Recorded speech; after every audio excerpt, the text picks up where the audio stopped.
Am I the a-hole for sending a recording of my ex asking to open our relationship to her parents? I, male 26, broke up with my girlfriend of 4 years, Mary, female 27, about a month ago because she asked me to open our relationship.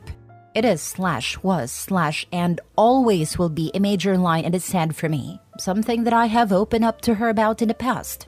We've had a great relationship, and the only thing that stands out, and the only reason it stands out now is because of this situation, is she progressively started making a lot more sexual jokes about some of our shared friends over the last few months. Some involved her being with them, and others were three-way jokes, etc. I won't lie, I played along a little, but I consistently made some joking response along the lines of, "You're more than enough for me," and or, "I don't like sharing." Never took any of it seriously because why would I? Until she asked, and I found out / realized that she was probably trying to gauge my response and see how open I was. Mary asked when we were getting ready for bed about a month ago kinda bluntly. I was scrolling on my phone and she was getting changed and goes, "If I ask you to open the relationship, would you?" This might sound super corny, but it was like I had an out-of-body experience and all of the above hit me at once. All the jokes and comments so far made sense, in a she's trying to butter me up to the idea kind of way, and went really numb for a second. To her credit, she must have seen how freaked out I was and asked if I was okay. I pretended I didn't hear her and asked her to repeat herself, and she was really hesitant too. Kept saying she didn't say anything and only repeated it when I insisted.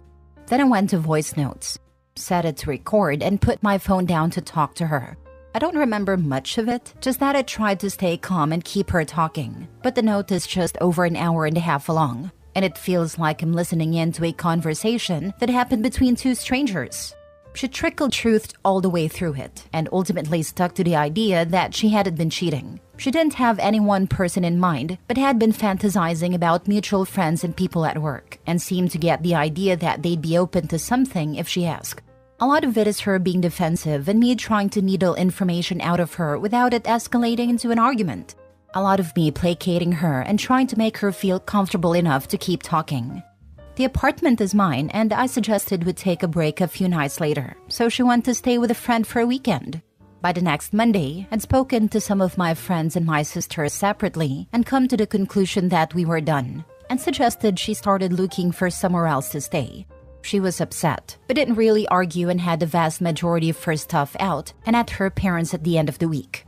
So coming 2 days ago, her mom reached out over WhatsApp to say she was disappointed in how I handled everything. The message wasn't really framed in a way that she was reprimanding me, more that she wished we could have worked it out.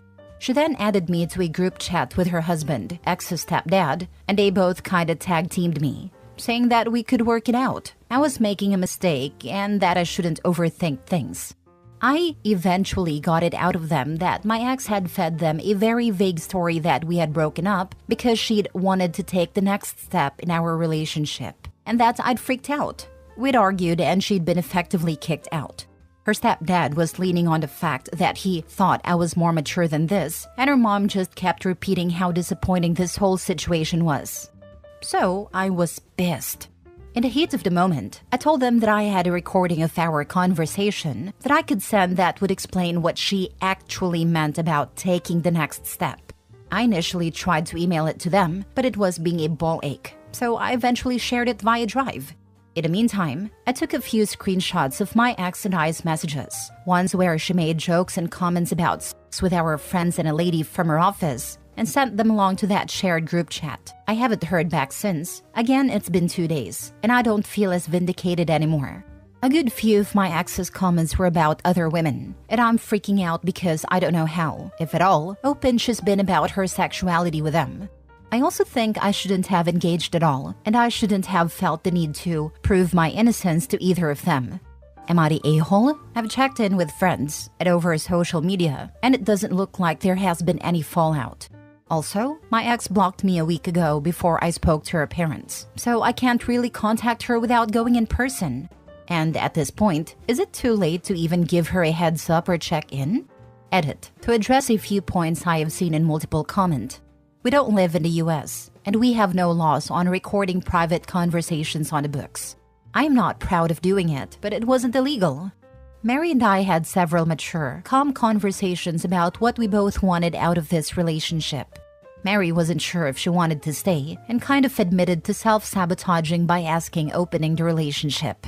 Mary and I have been friends since we were 11. Her mom was my coach when I swam competitively, and our friend group and families are very close and intermingled, so she was wary about what would happen if we went on a break or fully broke up. I was not trying to punish her for being open to polyamory. Now for the top comments. You're defending yourself because she couldn't be honest and unleashed her parents on you. Any results are her responsibility, not the a-hole. I don't think she intentionally sicked her parents on me, but I also feel like I don't even know who she really is at this point. I also don't like the feeling of just making things difficult for her, even though she's clearly still telling half-truths. Maybe she didn't intentionally and specifically tell them to contact you, but the fact they did means she gave them a story implying you were at fault at best. The fact they could just randomly message you means you were close enough to them that you could and did comfortably speak to each other. Combining these facts make it entirely predictable that they would contact you in this situation. Whether by intent or lazy incompetence, it still comes down to being her responsibility. If you had contacted them, I'd vote very differently, but you didn't. Yeah, let's not play dumb here. She was covering her cheating butt with her parents. Honey, why did Opie break up with you? Mom, basically because I was asking him permission to cheat.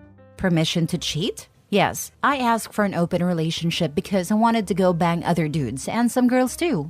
That's the reality. She was not going to tell her parents, so she used her ex-boyfriend as the villain and scapegoat.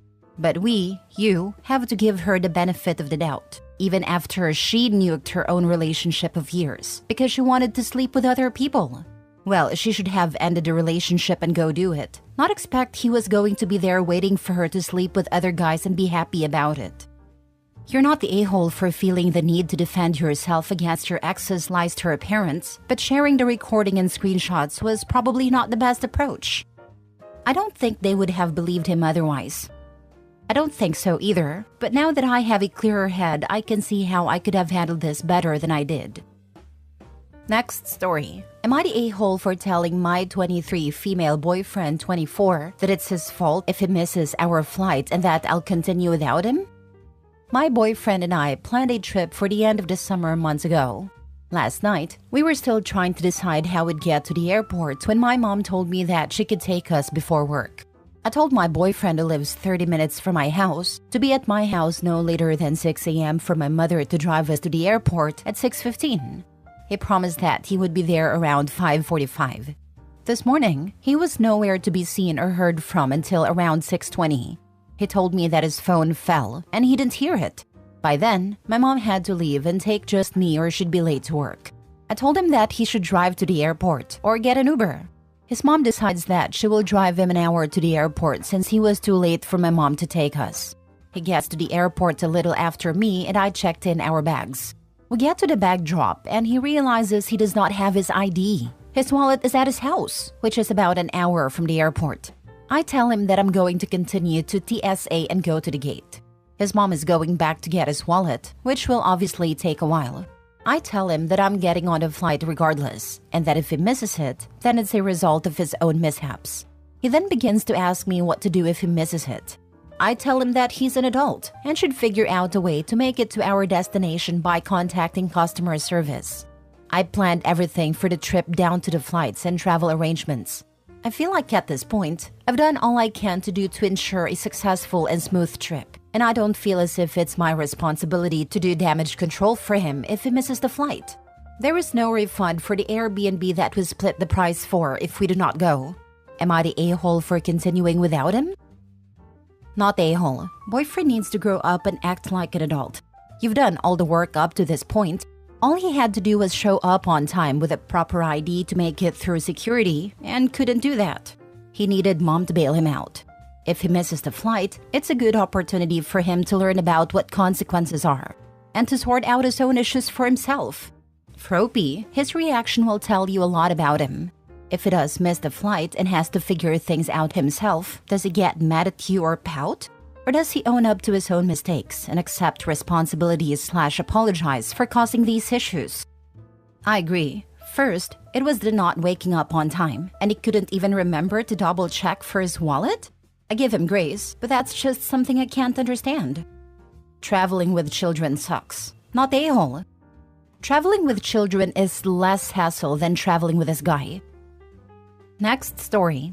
Am I the a-hole for not wanting to pay child support after my wife cheated with my older brother? I never thought my life would end up like this, but here we are. I've been married to my wife for 5 years. After we tied a knot, I didn't really keep in touch with my family much. It wasn't intentional, we just drifted apart. My wife and I were focused on building our own lives, and that's what mattered to me. A few months ago, my world came crashing down. I found out my wife had been having an affair with my older brother. The betrayal was like a punch to the gut. I didn't even know how to process it. Everything I thought was solid in my life was suddenly shattered. But it got worse. When I told my mom what happened, she didn't react the way I expected. Instead of supporting me, she took my brother aside. She actually told me to get over it and said that this is just how life is sometimes. Hearing that from my own mother was like salt in the wound. Since then, I've cut contact with my brother and haven't spoken to my mom much either. Now, my wife, or soon-to-be ex-wife, has come to me with another bombshell. She's pregnant and says the baby is mine. Here's the thing, I can't even be sure. We were still being intimate even as things started falling apart between us, so it's possible. But after everything she's done, I don't know what to believe anymore. She's already talking about how I'll need to pay child support, saying that I have no choice if the baby is mine. I'm not stupid. I know what my legal responsibilities are. But I can't bring myself to just accept this without knowing for sure. I want a paternity test before I commit to anything. But even if the baby is mine, part of me feels like it's so unfair that I'm stuck supporting someone who betrayed me in the worst way possible. My mom says I need to be a man and just move on, but I'm really struggling with this. How can I be expected to just accept all of this like it's no big deal? So, am I the a-hole for wanting to confirm that the baby is actually mine before agreeing to pay child support? And even if it is mine, would I be wrong for feeling like I shouldn't have to be tied to her forever after what she did? Now for the top comments. You need to confirm that the child is indeed yours because of the events circulating around your ex's pregnancy. However, if it is yours, then you need to pay the child support. And also don't hold grudges against your kid. It's your kid after all, and your kid has nothing to do with the horrible decisions people around you have made. You're not the a-hole here unless you don't pay the child support. I'd start the procedures for paternity test immediately and start talking to a lawyer about what you should be doing and not doing. I know everything's hurting, but you're gonna hurt a lot more in the pocket, on top of your mental turmoil, if you do not talk to a lawyer and get things rolling. Also, because your brother presumably shares DNA with you, he needs to be tested too. The difference will likely be very small, unless your mother has a surprise coming. Might be why mom was so okay with it. She's probably a cheater too. Get the divorce first, then go with her to the doctor to prove she's pregnant, then have the tests done to determine paternity. First things first before making any decisions. Personally, I wouldn't even talk to her about anything until after the baby is born. Get started now on your new life and say goodbye to mom, your brother, and your ex. Good luck. Married women sometimes can't get divorced while they are pregnant. It's also often given that the husband is legally considered to be the father of any child born during a marriage. So it's lawyer time to get the necessary info for OP's state and state situation, assuming US. There are a bunch of people in here that don't know what they are talking about, including OP, in thinking that not paying child support is an option if the kid is his and mom winds up being granted primary custody. OP needs to talk to a lawyer because they can clear up a bunch of the stuff that he is worrying about, some of which is likely needless.